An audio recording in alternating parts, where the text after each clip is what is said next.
Hello parents, Madame la Prof here to talk to you about le passeport de risque linguistique. Your child has probably already shown you their passport or is on the verge of doing so.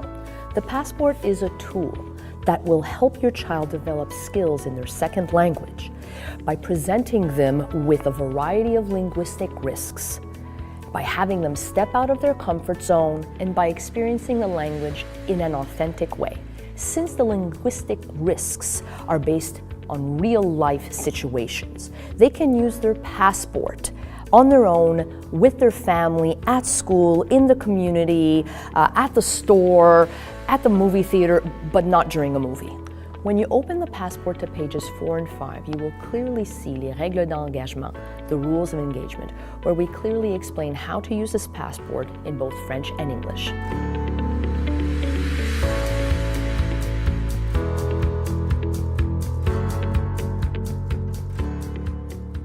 Tu es invité à mon maison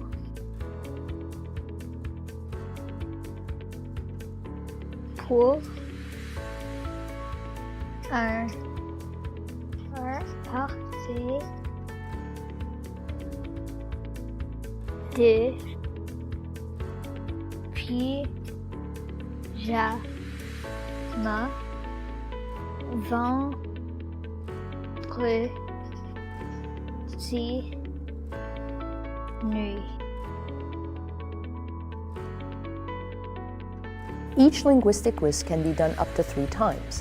Each time a linguistic risk is taken, your child must circle the level of difficulty of risk-taking.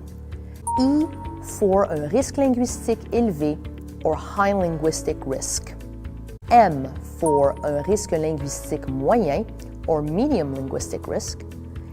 F for un risque linguistique faible or low linguistic risk.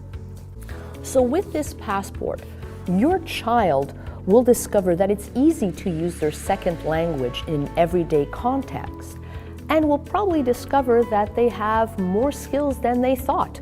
So please encourage your child to use this passport. It will be a rewarding experience not only for your child, but for the entire family.